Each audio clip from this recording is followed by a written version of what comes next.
For the longest time, the story of where civilization began felt, well, kind of settled, right? It was this story we all learned in school about a few special places on Earth where humanity took its first huge leap forward. But it turns out that story is being completely rewritten as we speak. I mean, what if the history we think we know is only half the picture? Seriously, what if our maps of the ancient world have huge blank spots we never even knew were there? And this isn't just some fun what-if game. It's a real question, and it's kicking off one of the most incredible times for discovery in modern archaeology. Okay, so before we go any further, let's just get on the same page. What even is a cradle of civilization? It's not just any old town.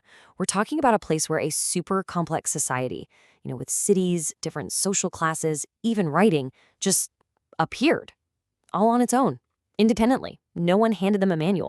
All right, so for a long, long time, the experts pretty much agreed there were 6 of these places.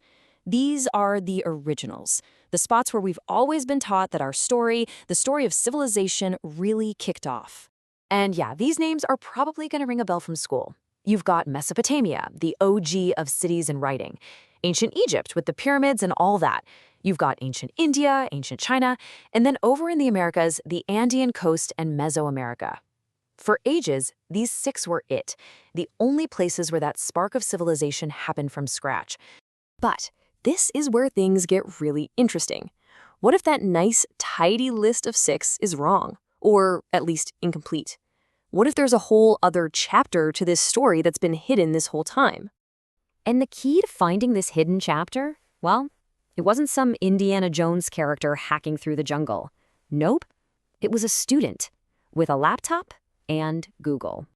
Seriously, you can't make this stuff up. A PhD student, Luke Auld Thomas, is doing a Google search. And he's not on page 1 or 2. He's on page 16. Who goes to page 16 of Google?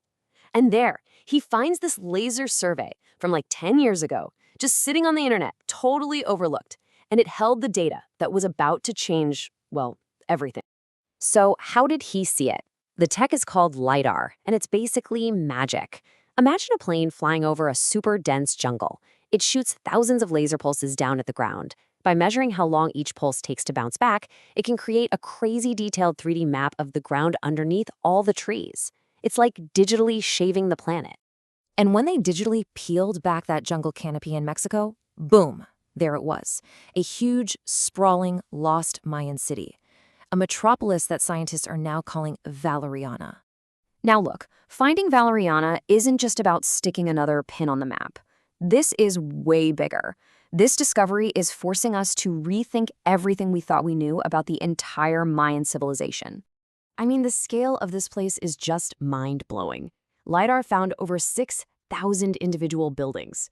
This was no little village. We're talking a massive city with regular houses, public squares, and yeah, towering pyramids.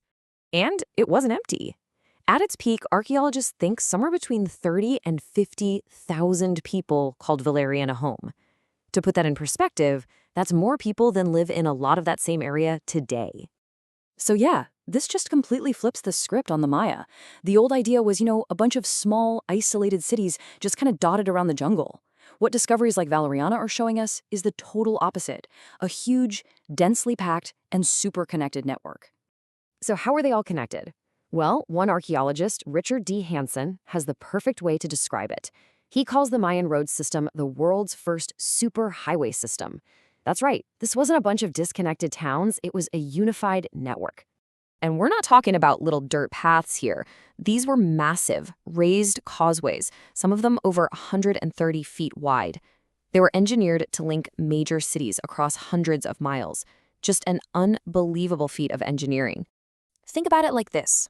Archaeologists are now comparing the Mayan trade network to the famous Silk Road. That's how complex it was. They were moving goods, of course, but also ideas and raw materials. They had these sophisticated production chains too. Like, they'd mine raw jade in one place, ship it hundreds of miles to another city to be partly carved, and then ship it out again to be finished.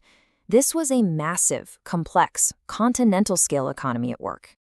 Okay, so a discovery like this obviously has huge implications, and not just for our understanding of the Maya, It's a powerful reminder that history isn't some dusty old book that's already finished.